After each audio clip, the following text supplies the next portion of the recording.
سامعین محترم تشریف رکھیں، سرکار علامہ شہنشاہ حسین صاحب نقوی آپ کراچی خطاب فرمانے لگے ہیں۔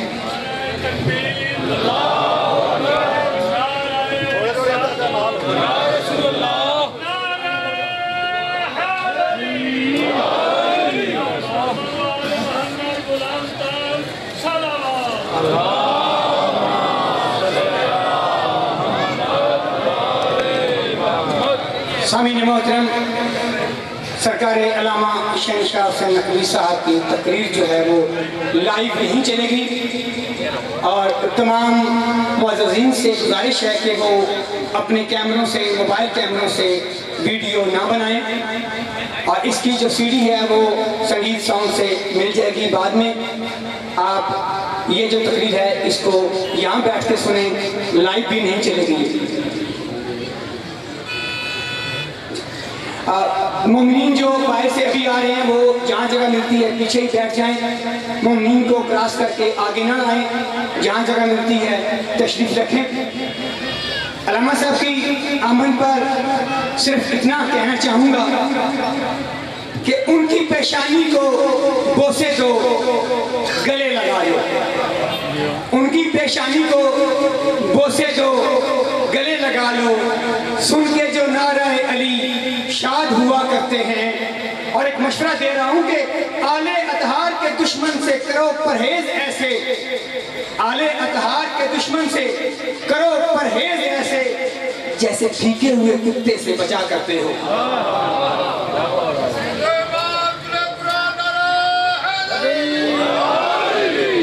اور اب میں خیال رکھنا علی کے دشمن کئی لباسوں میں ڈھل رہے ہیں، جی خیال رکھنا علی کے دشمن کئی لباسوں میں ڈھل رہے ہیں، ہے بغض حیدر کی آگ ایسی جہاں منافق جل رہے ہیں، علی کا کھا کر علی کا بھونکنا ہے تیری فطرت میں شامل ملا، تمہارے جیسے کروڑوں کتے علی کے ٹکڑوں میں بل رہے ہیں۔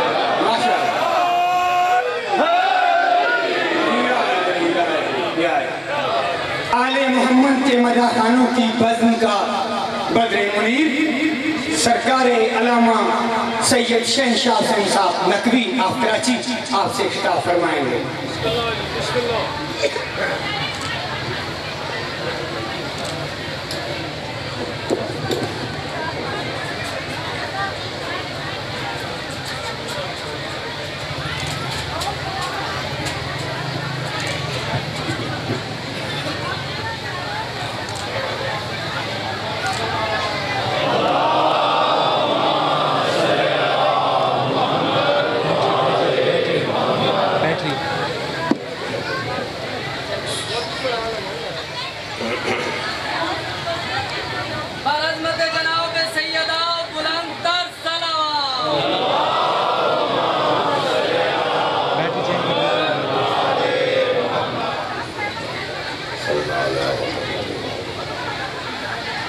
اعوذ باللہ من الشیطان الرجیم، بسم اللہ الرحمن الرحیم۔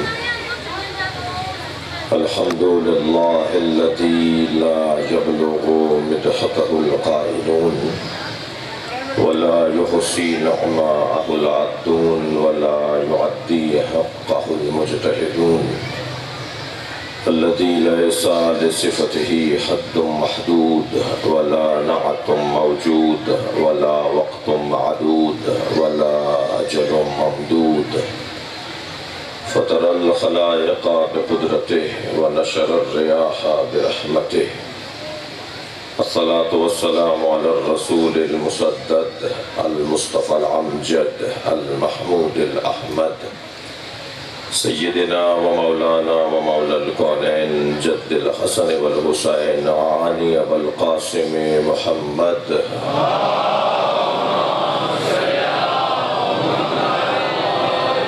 وآلہ الطیبین الطاہرین المعصومین الذین قال اللہ انما یرید اللہ لیذہب عنکم الرجس اہل البیت ویطہرکم تطہیرا۔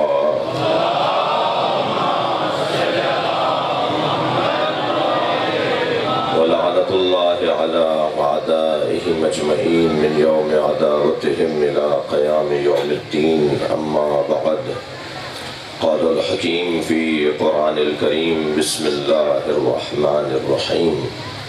يا أيها الذين آمنوا اتقوا الله حق تقاته ولا تموتن إلا وأنتم مسلمون واعتصموا بحبل الله جميعا ولا تفرقوا واذكروا نعمة الله عليكم إذ كنتم أعداء فألف بين قلوبكم فأصبحتم بنعمته إخوانا وكنتم شفا حفرة من النار فأنقذكم منها كذلك يبين الله لكم آياته لعلكم تهتدون.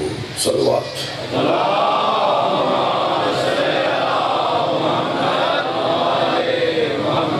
سورہ مبارکہ آل عمران. اللہ اپنے اس کلام میں معرفت کا ایک دسترخوان بچھا رہا ہے. خالق کا کلام قرآن اور مخلوق کا کلام نہج البلاغہ. یہ دو ایسے کلام ہیں جو وقت کے محتاج نہیں ہیں. ہر زمانے میں نئے نظر آتے ہیں، ہمیشہ تازہ نظر آتے ہیں. قرآن اٹھائیں تو لگتا ہے اللہ بول رہا ہے، نہج البلاغہ کھولیں تو لگتا ہے علی بات ہے. اگر نہج البلاغہ جیسی کتاب نہ ہوتی تو قرآن کی عملی تفسیر کا ثبوت نہ ہوتا. علمی تفسیریں تو ہوتی رہیں گی، مگر ایک جملہ کہا جاتا ہے کہ یہ آسمانی باتیں ہیں، زمینی حقائق نہیں ہیں. تو انہیں علی مولا نے منہ توڑ جواب دیا ہے کہ قرآن آسمانی باتیں ضرور ہیں مگر زمین پر عمل کرنے کے لیے علی موجود ہے. اور میرا اور آپ کا کام یہ ہے کہ ہم مولا علی کی پیروی میں، مولا علی کی اطاعت و فرما برداری میں اس قرآن پر عمل کر سکتے ہیں جیسا علی نے ہم سے چاہا ہے.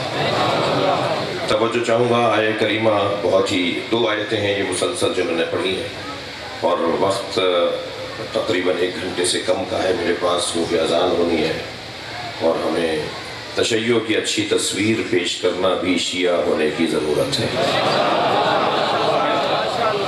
آج کوئی چیز آپ کی ڈھکی چھپی نہیں ہے، اور ویسے بھی کسی کو دکھانے کے لیے نماز نہیں پڑھتے، بلکہ علی والے علی کی محبت میں اللہ کا سجدہ کرتے ہیں. توجہ چاہوں گا اپنے محترم سننے والوں سے. ارشاد حضرت ہدیت ہو رہا ہے: یا ایھا الذین آمنو، اے صاحبان ایمان، اے صاحبان ایمان، اتقوا اللہ حق تقاتہ، تقوی پروردگار اس کا حق ادا کر کے انتخاب کرو. تقوی ہو مگر تقوی کا حق ادا ہو. کبھی کبھی کا تقوی اور کبھی کبھی کی اللہ کی یاد نہیں. مصلی پہ اللہ یاد نہ آئے، بازاروں میں بھی یاد آئے. اللہ تمہیں ہر جگہ یاد رہے کہ اللہ ہے، کوئی تمہیں دیکھ رہا ہے. حق تقاتہ ولا تموتن الا وانتم مسلمون، اور خبردار موت نہ آ جائے مگر مرنا تو مسلمان مرنا. مسلمان جینا کتنا ہنر ہے، کوئی مسلمان سے پوچھے اور کوئی علامہ اقبال سے پوچھے. علامہ اقبال کہتے ہیں یہ شہادت گہی الفت میں قدم رکھنا ہے. لوگ آسان سمجھتے ہیں مسلمان ہونا. توجہ کر رہے ہیں آپ؟ بہت مشکل بات ہے مسلمان ہونا. علامہ اقبال کہہ رہے ہیں بہت مشکل ہے. یہ عاشقوں کی وادی ہے جسے لا الہ الا اللہ کہا جاتا ہے. یہ لا الہ الا اللہ عاشقوں کی وادی ہے. میرا محترم مجمع میرے ساتھ ہے تو جملہ کہہ رہا ہوں. لا الہ الا اللہ بولنے والے عاشق ہوتے ہیں جن کے سربراہ کو حسین کہا جاتا ہے.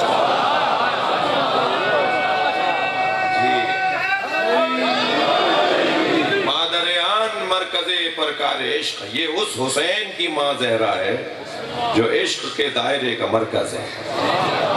یہ علامہ اقبال سنا رہا ہوں میں آپ کو. اقبال کہتے ہیں مادریان مرکز پرکار عشق، یہ اس حسین کی ماں ہے. جناب زہرا کی شان میں قصیدہ، اس میں فرماتے ہیں یہ اس حسین کی ماں ہے جو عشق کے دائرے کا مرکز ہے.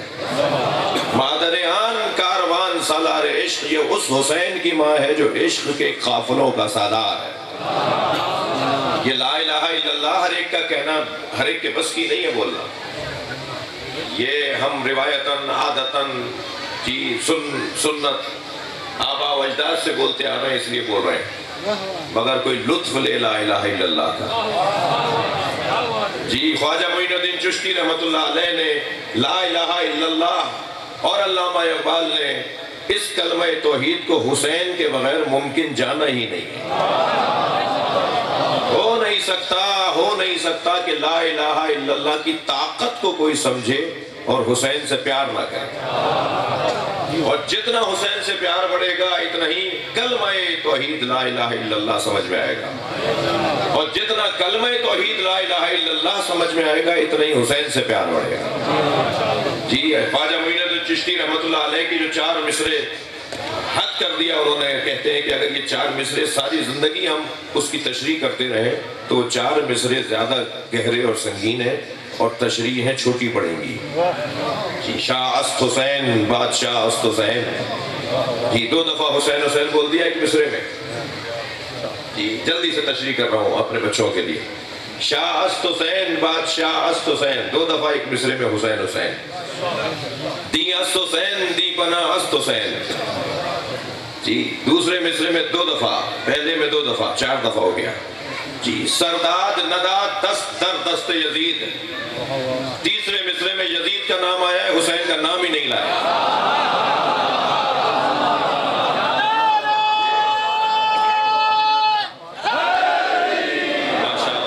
ماشاءاللہ بہت شکریہ آپ کی توجہات کا۔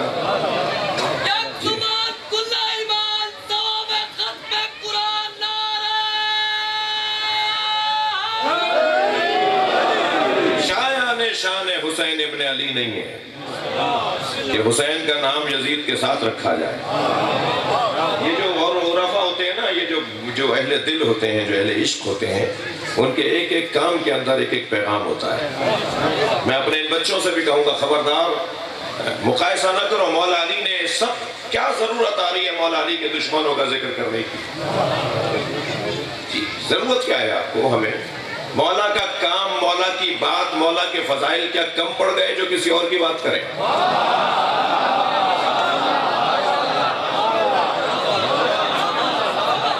یہ میری مثال تکراری ہو تو مجھے معاف کیجئے گا۔ ذوبوا فی علی کما ہوا ذاب فی اللہ، علی میں ایسے گم ہو جاؤ جیسے علی اللہ میں گم ہو گیا۔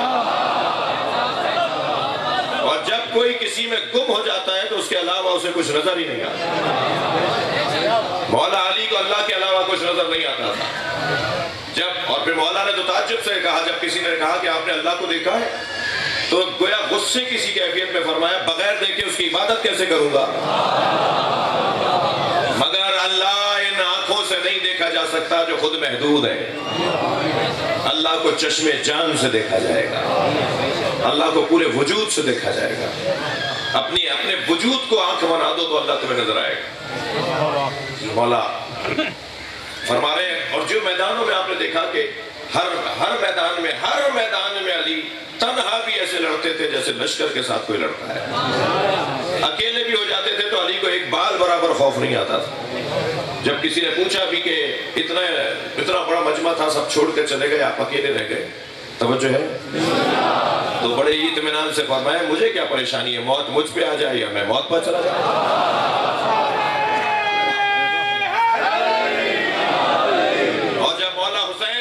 چھوڑ کر کربلا جا رہے تھے، میں اپنے مضمون پر ہی ہوں، جب مولا حسین مکہ چھوڑ کے کربلا جا رہے تھے تو آپ نے فرمایا 8 ذی الحجہ سارا عالم اسلام مکے میں آ رہا ہے، مولا مکہ چھوڑ رہے ہیں، تو ایک سوال تو ابھرے گا نا، جواب دے کے جائے نا حسین کہاں جا رہے ہیں؟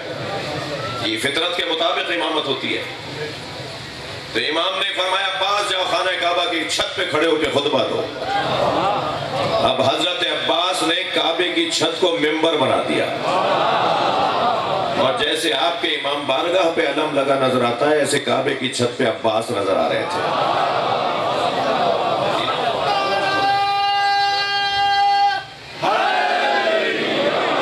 اور وہاں کھڑے ہو کر آپ نے جو خطبہ ارشاد فرمایا ہے، اور عزیزان گرامی وہاں جا کر احساس بھی ہوا کہ اپنا رخ کس طرف کریں، اس لیے کہ فتح مکہ کے موقع پہ جب بلال سے سرکار نے فرمایا نا کہ خانہ کعبہ کی چھت پہ کھڑے ہو کے اذان کہو، تو وہاں جانے کے بعد انہیں یاد آیا کہ مدینے میں تو مکے کی طرف رخ کر کے اذان کہتا تھا، اب مکے میں وہ بھی کعبے کی چھت پہ کھڑے ہو کر اپنا منہ کہاں کرو، اپنا رخ کہاں کرو؟ تو وہیں سے چھت سے آواز لگائی، یا رسول اللہ رخ کہاں کرو؟ حضرت نے فرمایا میری طرف کرو۔ یہ عاشقوں کی وادی ہے۔ اور حسین والا خانہ کعبہ کی چھت پہ کھڑے، میں اس میں حضرت کے خطبہ پورا تو نہیں سنا سکوں گا آپ کو، اور سنا بھی سکتا ہوں لیکن مضمون میرا اس وقت کچھ اور ہے۔ اس خطبے میں سے مجھے جو میرے مطلب کی بات ہے کہ یہ اللہ کی خاطر جینے والے خوف نہیں کھاتے، جن کے دماغ اور جن کے وجود پر اللہ کی یاد حاکم ہو، پھر وہ ہزاروں کے لشکر سے بھی تنہا ایسے لڑتے ہیں جیسے ہزاروں میں بھی دم نہ ہو۔ جب محمد حنفیہ نے کہا نا بابا آج جنگ بڑی شدید ہے، آج گھوڑا بدل لیجئے، کیونکہ مولا کا گھوڑا بڑا لاغر سا ہوتا تھا، دوڑتا ہی نہیں تھا، اور مولا وہ گھوڑا لے کے جاتے تھے اپنا کہ جس میں دم ہی نہیں تھا۔ تو بیٹے نے کہا محمد حنفیہ نے کہ بابا آج گھوڑا بدل لیجئے، آج جنگ بڑی شدید ہے۔ تو حضرت نے فرمایا کیوں؟ کہ بابا ہو سکتا ہے جلدی واپس آنا ہو، ممکن ہے کہیں سے آپ کو اپنی حفاظت میں بچ کے آنا ہو۔ تو مولا کو اچھا نہیں لگا۔ حضرت نے فرمایا سنو، لو اجتماع العرب علی قتالی، اگر سارا عرب مجھ اکیلے علی کو مارنے کے لیے جمع ہو جائے، لما ولیت تو پشت دکھا کر نہیں آؤں گا۔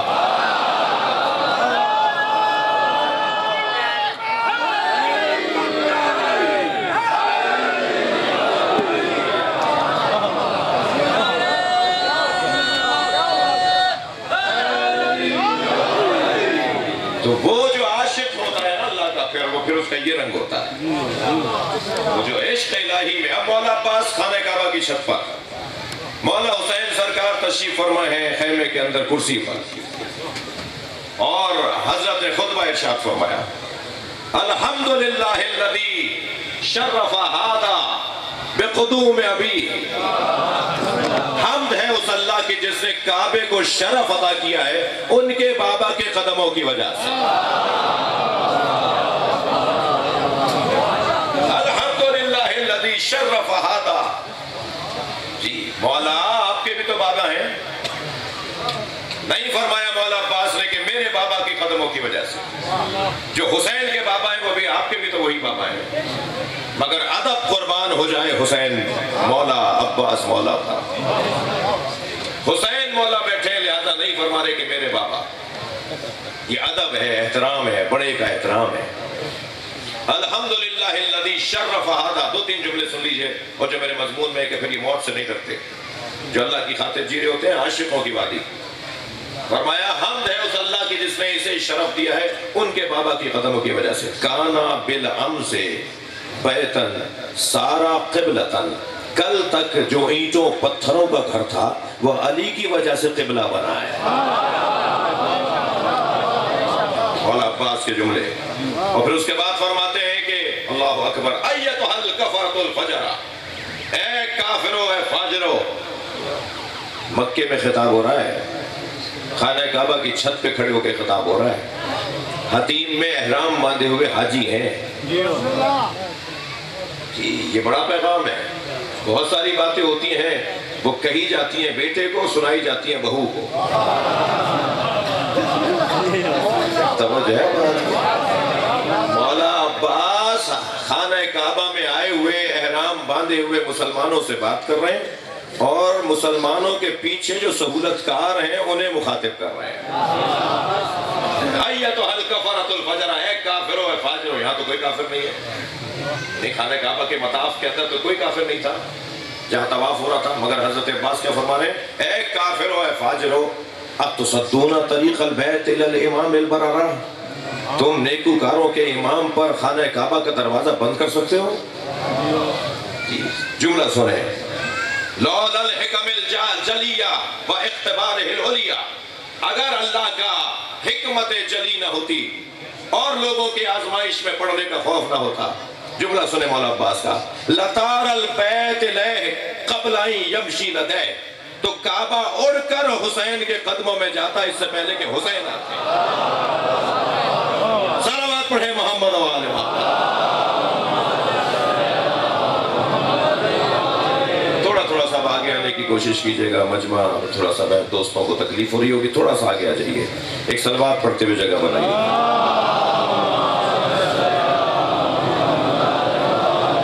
ایک اور صلوات بہتر انداز سے دیا۔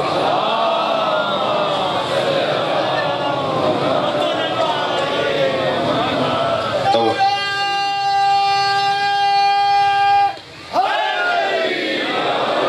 ایک اور بہتر صلوات دیا کریں۔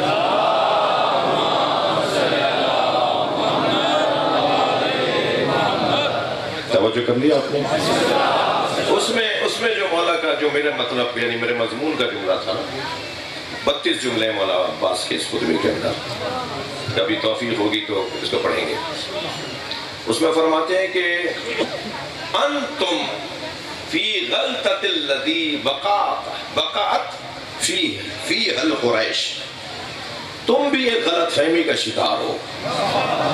مولا عباس کے جملے ہیں بھئی، تم بھی ایک غلط فہمی کا شکار ہو جس غلط فہمی میں قریش والے مبتلا تھے، اور قریش والے اس غلط فہمی میں مبتلا تھے کہ وہ قتل نبی اللہ، وہ اللہ کے نبی کو قتل کر سکتے ہیں، مگر ان کی غلط فہمی میرے بابا علی نے دور کی۔ اور جان لو کہ جب تک علی زندہ تھے کسی نے نبی کی طرف ٹیڑھی آنکھوں سے دیکھنے کی جرات نہیں کی، اور میں تمہیں بتانا چاہتا ہوں جب تک عباس زندہ ہے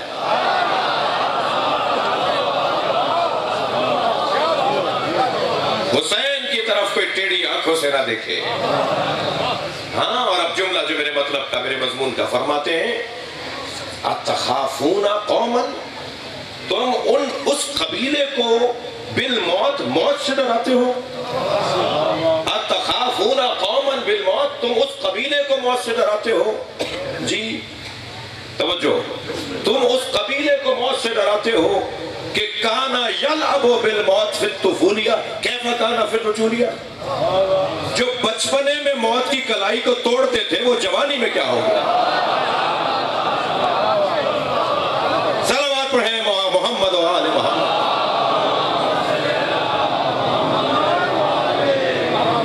توجہ کر لیا آپ نے؟ تو جو اللہ کی خاطر جی رہا ہوتا ہے، جس کے ذہن پر اللہ کی حکومت ہوتی ہے، دقت چاہوں گا، وہ پھر موت سے نہیں ڈرتا، موت سے نہیں ڈرتا۔ مولا زرہ پہن کے نہیں جاتے تھے میدان میں، مولا علی زرہ پہن کے نہیں جاتے تھے، سر پہ وہ لوہے کی ٹوپی خود کہتے ہیں اسے عربی میں، وہ بھی نہیں رکھتے تھے جی، اور وہی اسی اپنے کرتے کے اندر جاتے تھے، وہی مولا کا چولا، وہی مولا کا کرتا جی، اور تلوار بہرحال کیونکہ اللہ کی دی ہوئی تھی تو وہ تو ساتھ رکھنی تھی، تو تلوار مولا کے حمایت ہوتی تھی، اور تلوار بھی علی کی طرح علی ہے۔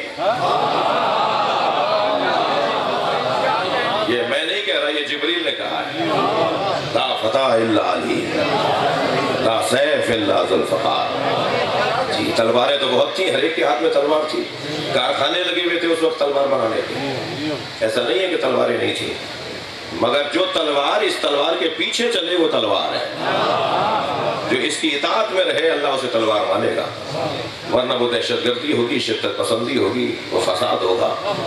مگر جو علی کی اطاعت میں تلوار چلے گی، جو ذوالفقار کے ساتھ چلے گی، اللہ اسے تلوار مان رہا ہے، باقی تلواروں کو تلوار بھی نہیں مان رہا۔ جوانوں کی بھی کمی نہیں تھی عزیزو معاشرے میں، بڑے بڑے جوان تھے، اور ایسے ایسے جوان تھے جنہیں نبی نے بھیجا، اور پھر جب ان کا ساتھ نہیں دیا گیا تو سرکار نے فرمایا کہ میں نے ایک غیر علی جوان کو ایک مہم پر سرکار نے بھیج کے مزاج بنانا چاہا تھا امت کا، کہ جوان اگر قابل ہو، لائق ہو تو اس کی بات مانو۔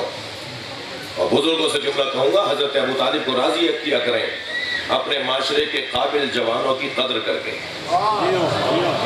بزرگوں سے جملہ کہہ رہا ہوں، اپنے معاشرے کے قابل جوانوں کی قدر کریں، یہ سنت ابو طالب ہے، اس لیے کہ ابو طالب نے جس بچے کو پالا تھا اسے اپنا مولا بولتے ہیں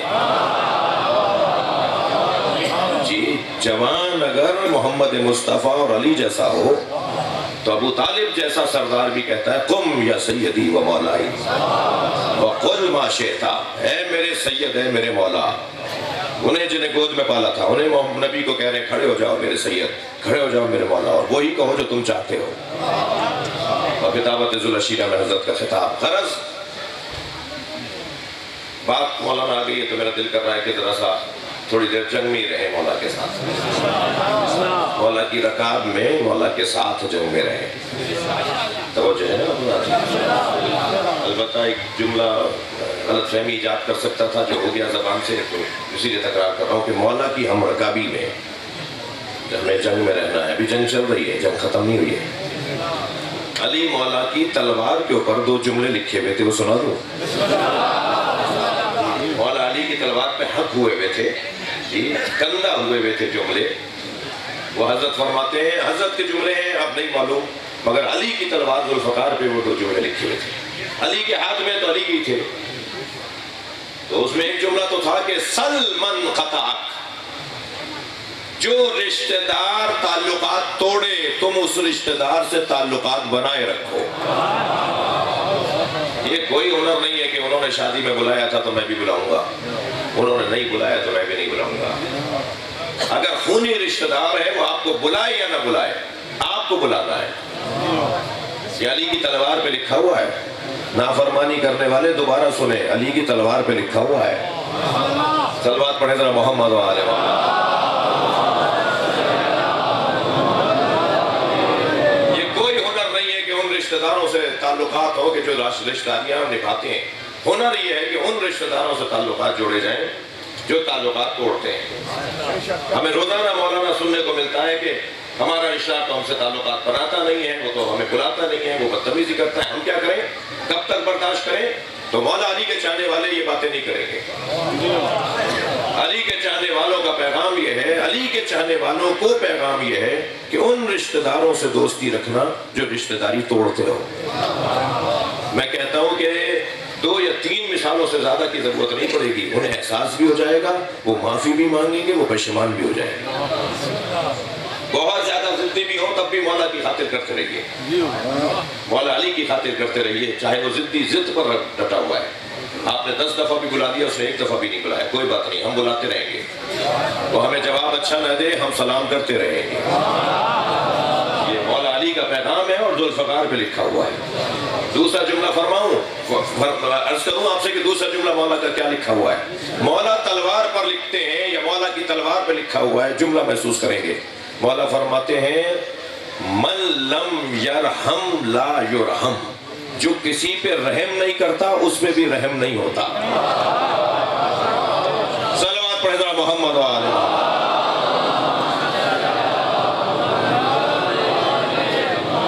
بات آگے بڑھے. میں نے ایک جملہ کہہ دیا، دل کر رہا ہے کہ میں چکومرا کے ڈاکٹر عابد صاحب نے بڑی چاو سے کوئی 2 سال سے ارادہ تھا کہ یہاں حاضری دیں، اور جناب خواجہ اظہر حسن صدیقی صاحب کا بھی شکر گزار ہوں. شریف کے ہمارے بزرگ ہیں کہ وہ بھی واسطہ قرار پائے یہاں تک پہنچنے میں، اور جو دوست میرے ساتھی ہیں ان کا بھی شکر گزار ہوں.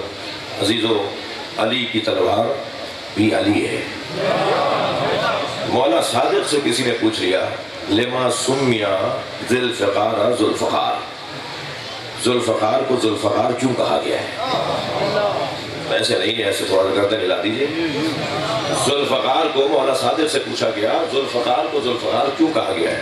تو مولا نے فرمایا افتقرا فی الدنیا من الحیات و افتقرا فی الآخرہ من الجنہ. یہ جس پہ چلتی ہے دنیا میں اسے زندگی سے فقیر بنا دیتی ہے، آخرت میں جنت کا فقیر بنا دیتی ہے. صلوات پڑھیں محمد و آل محمد.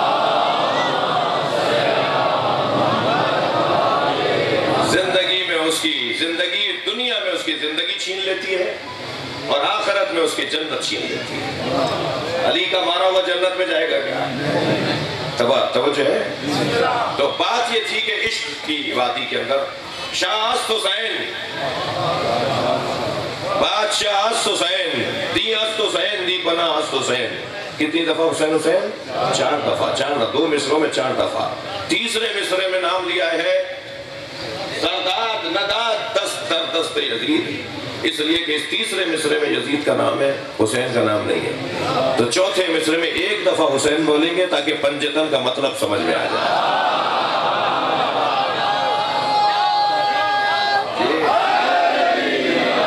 حقہ کے بنا لا الہ است حسین. چوتھے مصرے میں 1 دفعہ حسین پہلے 2 مصروں میں 4. اگر پھیلاؤ گے تو پنجتن بنیں گے, پنجتن کا خلاصہ کرو گے تو حسین بنیں گے. یہ حسین مولا پنجتن کی تعلیمات کا خلاصہ.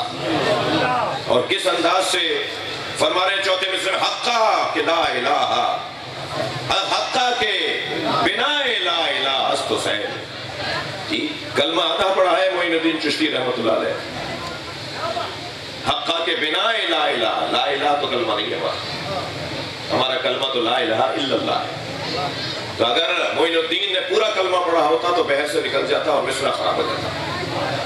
یہ شاعر حضرات کبھی کبھی گڑبڑ کرتے ہیں کہ مصرے کو سیدھا رکھنے کے لیے نظریہ ہی چھوڑ دیتے ہیں, لیکن یہاں یہ مسئلہ نہیں ہے. جی یہاں یہ مسئلہ نہیں ہے. خواجہ صاحب مصرے کو آدھا, نظریے کو آدھا بیان اس لیے نہیں کر رہے کہ مصرع پورا کرنا ہے, ضرورت شعری نہیں ہے, بلکہ خواجہ صاحب بتانا چاہتے ہیں کہ پہلے ظرف پاک کرو. جب تک تم اپنے وجودوں سے بتوں کو نہیں نکالو گے وحدہ لا شریک نہیں آئے گا. جب تک معاشرے سے بت شکنی نہیں ہوگی, اور میں لفظ اور بہتر کروں, جب تک کفر شناسی نہیں ہوگی, توحید شناسی کا مطلب کوئی نہیں نکلے گا, کوئی مطلب نہیں نکلے گا. کفر شناسی پہلا مرحلہ ہے. حقا کے بنا الہ الہ, ساری طاقتوں کا انکار, سارے الہوں کا انکار. اور کیونکہ یزید ساری باطل طاقتوں کا نمائندہ بن کے بیٹھا تھا, ساری باطل طاقتوں کا نمائندہ بن کر یزید بیٹھا تھا. یہ حضرت آدم کے زمانے میں اگر ایسا کوئی آیا ہوتا تو بھی گزارا تھا. حضرت ابراہیم کے زمانے میں یزید جیسا آیا ہوتا تب بھی کوئی گزارا ہو جاتا. مگر یہ آیا ہے نبی کے بعد. 1,24,000 نبیوں کی محنتوں پہ پانی پھیرنے کا ارادہ ہے, مگر انہیں کوئی بتائے کہ تم میں دم نہیں ہے, میں دم نہیں ہے کہ تم یہ کام کر سکو. میں اپنے محترم مجمع سے کہوں گا, سنی شیعہ مجمع ہے, خبردار پاکستان میں شیعوں کا کوئی دشمن نہیں ہے. سنی شیعہ کا جھگڑا یہودی کا پھیلایا ہوا ہے. اختلاف ہے ہمارے ہاں, وہ شیعہ میں بھی ہے, وہ سنی میں بھی ہے, اور اختلاف تو حسن ہے. اختلاف نہ ہو تو ذہنی بیداری کہاں آئے گی, اختلاف نہ ہو تو تحقیق کے مراحل کیسے طے ہوں گے, اختلاف نہ ہو تو یونیورسٹیاں کیسے چلیں گی, اختلاف نہ ہو تو تحقیقی ادارے بند ہو جائیں گے. اختلاف حسن ہے, جمال ہے, اختلاف ہونا چاہیے. اللہ نے اختلاف لیل و نہار پر ہی دنیا کو چلایا ہوا ہے. یہ ساری دنیا اختلاف لیل و نہار پہ چل رہی ہے.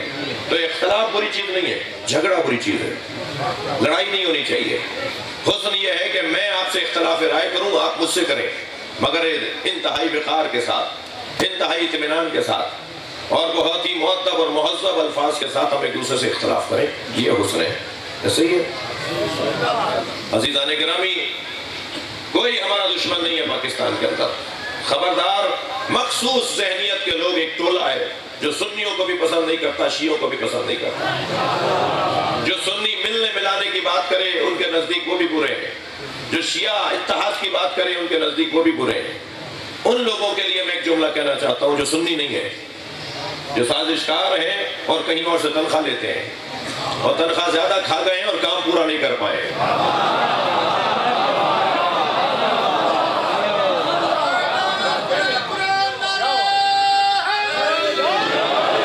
اور زیادہ پیسے کھا کے کام اگر کم کریں تو پھر وہ بار بار پھر نکلتے ہیں کہ کوئی کام تو کر کے دکھائے. لیکن الحمدللہ ذکر حسین کی برکت سے ان کے کام ناکام ہو رہے ہیں. جملہ ہدیہ کرنے جا رہا ہوں, پاکستان میں ہمارا کوئی دشمن نہیں ہے. جو ہماری دشمنی کا ٹائٹل لگائے پھرتے ہیں نا, وہ اس قابل نہیں ہے کہ تشیع سے دشمنی کریں. ہم سے دشمنی کرنے کے لیے قابلیت چاہیے, اہلیت چاہیے. عزیزان گرامی, ہر ایک کو اپنا دشمن نہ مانیے, برابر میں نہ بٹھائیے, سوچ میں برابر میں نہ بٹھائیے. اگر قابل ہدایت ہے تو بات ضرور کیجیے, کوشش ضرور کیجیے انہیں سمجھانے کی. سارے برے نہیں ہوتے, کچھ لوگ ہوتے ہیں جو کچھ مسئلے کے لیے ہوتے ہیں, باقی بیچارے ان کے کہنے میں آئے ہوئے ہوتے ہیں. وہ جو کہنے میں آئے ہوئے ہوتے ہیں ان کی نشاندہی بھی ضروری ہے, انہیں سمجھانا بھی ضرورت ہے. بات اتنی ہے عزیزو کہ لا الہ حقا کے بنا لا الہ, جب تک باطل طاقتوں کا انکار نہیں ہوگا, ایک وحدہ لا شریک کے اقرار کا فائدہ نہیں ہوگا. وحدہ لا شریک کے اقرار کا فائدہ جب ہوگا جب ساری طاقتوں کا انکار ہو۔ لہذا معین الدین چشتی نے کلمے کا پہلا حصہ حسین کے ساتھ جوڑا ہے، اور علامہ اقبال رحمت اللہ علیہ نے کلمے کا دوسرا حصہ حسین کے ساتھ جوڑا ہے۔ علامہ اقبال فرماتے ہیں سطر عنوان نجات ماں نوشت، سطر عنوان نجات ماں نوشت، نقش الا اللہ بر صحرا نوشت۔ ہماری نجات کا ذریعہ ایک سطر لکھی ہے حسین نے، اور وہ سطر یہ ہے کہ الا اللہ کو سمجھایا ہے۔ معین الدین سمجھے لا الہ کو، علامہ اقبال سمجھے الا اللہ کو۔ سارے پیروں کو، سارے بزرگوں کو مانو گے تو حسین سمجھ میں آئے گا۔ وہ اس دید سے حسین کو دیکھ رہے ہیں، یہ اس دید سے حسین کو دیکھ رہے ہیں۔ وقت تنگ ہو گیا عزیزان گرامی، کسی اور موقع پہ تفصیل سے بات کی جائے۔ میں نے ایک جملہ آغاز میں کہا کہ زید بکر عمر اگر نماز نہیں پڑھتا تو اس کا اور اس کے اللہ کا مسئلہ ہے، مگر نماز کا مذاق بنانا اس کو حق حاصل نہیں ہے۔ تشیع کی بہترین تصویر پیش کرنا یہ ہماری ذمہ داری ہے، یہ ہمارا دور ہے، کل ہم سے پوچھا جائے گا۔ لہذا کوئی نماز نہیں پڑھتا یہ اس کا مسئلہ ہے، اللہ کرے اسے ہدایت ملے، لیکن جو پڑھتے ہیں ان کا مذاق بنانا یہ کسی مسلمان کی نشانی نہیں ہے۔ مجھے شرم آتی ہے جب وہ ویڈیو وائرل کی جاتی ہے کہ ٹرین چل رہی ہے اور لوگ جماعت پڑھ رہے تھے اور آہستہ آہستہ 1 2 3 4 نماز چھوڑ کے ٹرین میں بھاگے، تو ہمارے والے اس ویڈیو کو وائرل کر رہے ہوتے ہیں۔ مجھے شرم آتی ہے جب وہ ویڈیو وائرل ہوتی ہے، شرم آنی چاہیے۔ اگر ساری ٹرین نماز پڑھ رہی ہوتی تو ٹرین کے ڈرائیور کی مجال نہیں تھی کہ ٹرین چلائے۔ تو جو پڑھ رہے ہیں تم ان کا مذاق بنا رہے ہو، جو نہیں پڑھ رہے ہیں ان کے بارے میں کوئی بات نہیں کر رہا۔ یہ ساری ٹرین کافروں کی تھی کیا؟ اس میں اکثریت پاکستان اکثریتی مسلمان ملک ہے نا، لیکن عزیزان گرامی حسین مولا کا پیغام معرفت الہیہ، توحید پروردگار کا پیغام، اور یہ عاشقوں کی وادی ہے۔ جو وادی عشق میں قدم رکھتا ہے وہ صرف اللہ اپنے معشوق کو دیکھتا ہے۔ تھکے نہیں ہیں تو 2 جملے فضائل کے سنا دو۔ وادی عشق میں جب قدم رکھتے ہیں تو عاشق کے مطمع نظر صرف اور صرف معشوق ہوتا ہے، اور جب عاشق اتنا شدید عاشق ہو جائے کہ یہ پتہ ہی نہ چلے کہ معشوق کون ہے اور عاشق کون ہے، تو پھر وہ اللہ کے وجود میں گم ہو چکا ہوتا ہے، وہ پھر عرفانی دنیا میں فنا فی اللہ کہلاتا ہے، پھر وہ مکاشفے سے زیادہ آگے کی منزلوں پہ چلا جاتا ہے، پھر ساری دنیا ایک طرف کھڑی ہو مگر اسے تو کچھ اور نظر آ رہا ہوتا ہے۔ کبھی غور فرمایا کہ جس حسین کے نام پر دنیا میں اتنا مجمع لگتا ہے وہ حسین اس لیے محبوب ہے مخلوق میں، وہ سنی ہو، وہ شیعہ ہو، وہ ہندو ہو، وہ عیسائی ہو، وہ یہودی ہو، کون سا دین دھرم ہے کہ جو حسین کو نہیں مانتا؟ طریقے مختلف ہیں، سلیقے مختلف ہیں، مگر حسین سے پیار کرنے والے سب ہیں۔ میں خود ہندوؤں کے یہاں کی مجلس پڑھتا ہوں، ہندو بانی ہوتا ہے، بانی مجلس ہندو تو تبرک اس کی طرف سے۔ عیسائیوں کے ماتمی دستے اسی ملک میں نے دیکھے ہیں، آسٹریلیا اور کینیڈا میں تو چرچ میں امام حسین کا عیسائی ماتم کرتے ہیں۔ چھوڑ دیجئے ان لوگوں کو جو ہمارے پر چٹکی بھرتے ہیں، ہمیں چکتے ہوئے جملے کہتے ہیں، یہ آج نہیں کل آئیں گے یہاں پر۔ آپ اپنی اذان دیتے رہیے، جماعت کھڑی ہونے والی ہے، اور مجھے تو امام کے آنے کی خوشبو آ رہی ہے، بہت جلدی امام کا ظہور ہونے والا ہے، اس لیے کہ امام کے ظہور سے پہلے حقائق کھلیں گے جو کھلنا شروع ہو گئے، کلیئر ہوتی جا رہی ہیں باتیں، شفافیت بڑھتی چلی جا رہی ہے۔ عزیزان گرامی اس شفافیت میں اپنا حصہ ڈالتے رہیے، اور جب ہمارا حصہ شفافیت میں بڑھے گا تو امام ہو سکتا ہے کہ ہمیں اپنے لشکر میں کسی اچھی جگہ پہ بٹھا دے۔ یہی میرا اور آپ کا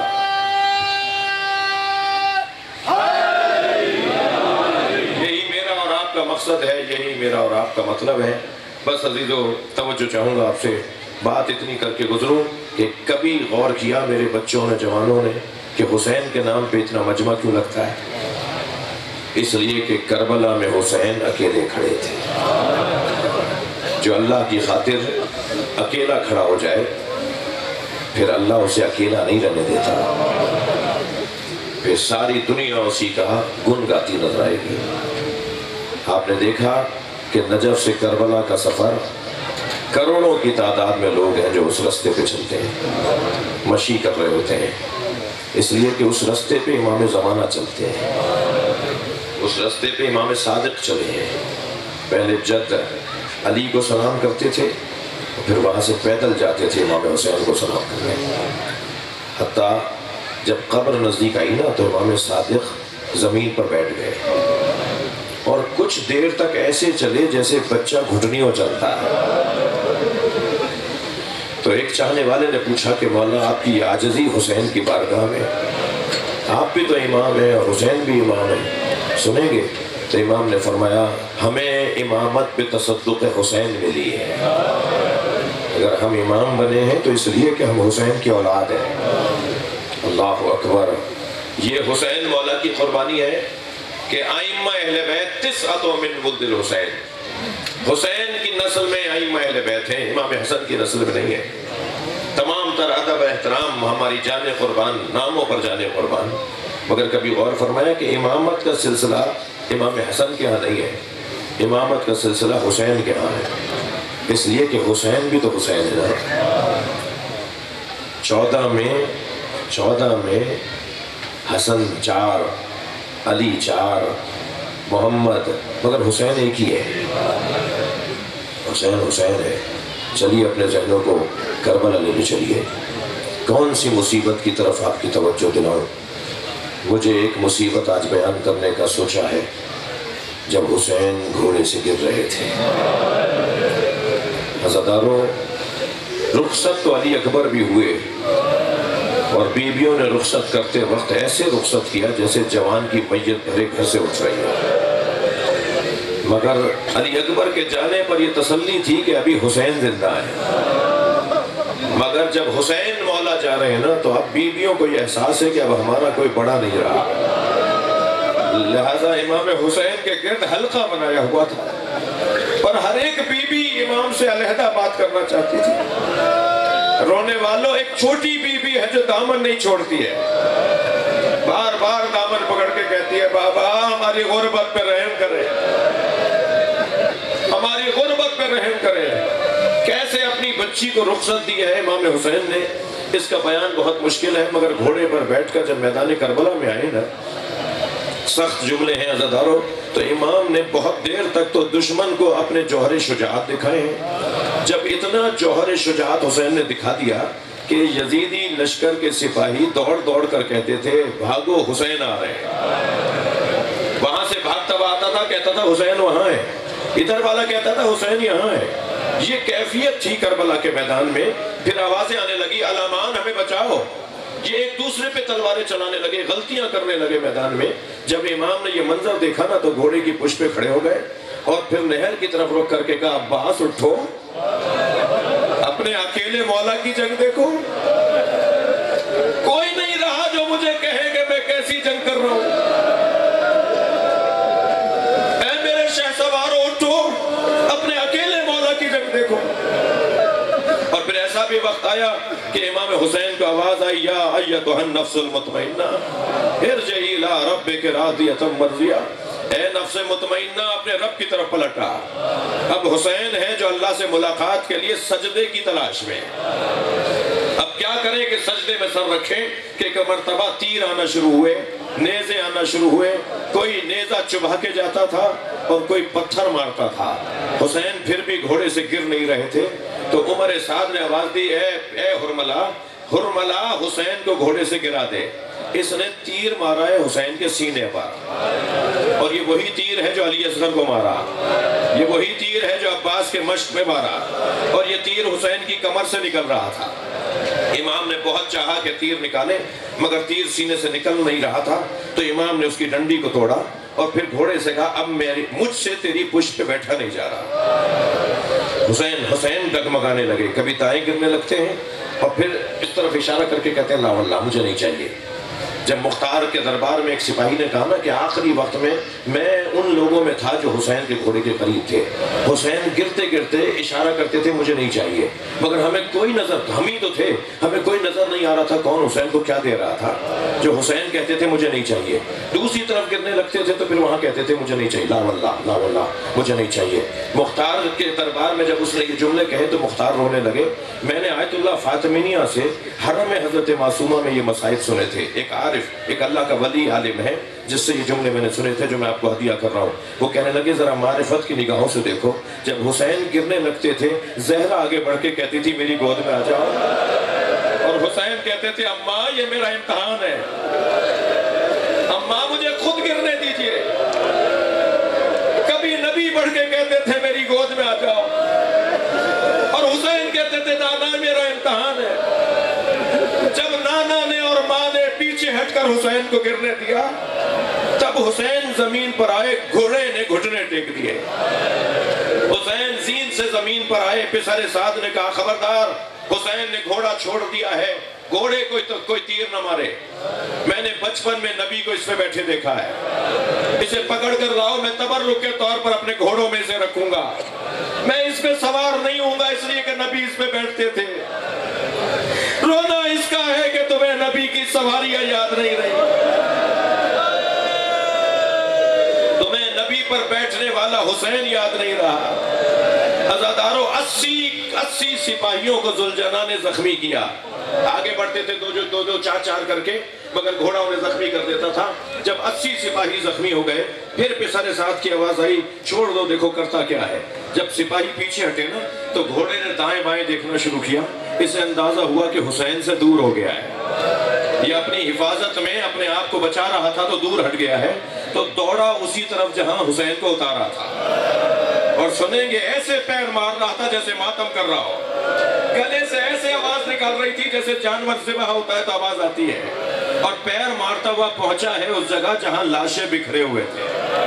اور سنیں گے عزادارو ایک ایک لاشیں کو سونگ رہا تھا, ہر لاشے پہ کھڑا ہوتا تھا سونگتا تھا, پھر آگے بڑھتا تھا سونگتا تھا, ایسا لگ رہا تھا جیسے اپنا پھول تلاش کر رہا ہو. اور پھر اسی لاشے پہ رکا جو حسین کا لاشا تھا, مگر رونے والوں اسے دیر ہو گئی تھی, حسین کا گلا کاٹا جا چکا تھا. میرے مولا کے گلے سے خون نکل رہا تھا, اس نے اپنی پیشانی خون سے رنگین کی اور پھر اب سوچنے لگا کہ کرے کیا. یہ پہلا خدمت گزار ہے جو بیویوں کو جا کے تو بتائے کہ حسین مارے گئے, تو دوڑا ہے خیمہ گاہ کی طرف. بس عزادارو آخری جملہ آپ نے بہت سنا ہوگا کہ بیٹیوں کو باپ سے پیار ہوتا ہے, اور بیٹیاں بھی باپ سے اور باپ بھی بیٹیوں سے بہت پیار کرتے ہیں. میں نے کربلا کے میدان میں دیکھا ہے ذوالجناح ڈھونڈ رہا تھا سکینہ کہاں, اور اسی خیمے پہ جا کے رکا جہاں سکینہ تھی. بی بی نے بابا کے گھوڑے کی آہٹ سنی, بس آخری جملہ, اور بی بی باہر آئی, گھوڑا گردن جھکائے کھڑا ہے. بی بی نے گھوڑے کی گردن پہ ہاتھ رکھا اور روتے ہوئے کہنے لگی یا جوادو ابی حل سقیا ابی ام قتل عطشانہ, اے بابا کے پیارے گھوڑے مجھے بس اتنا بتا دے پانی پلا کر مارا یا میرے بابا کو پیاسا مار دیا. اللہ لعنت اللہ علی قوم الظالمین.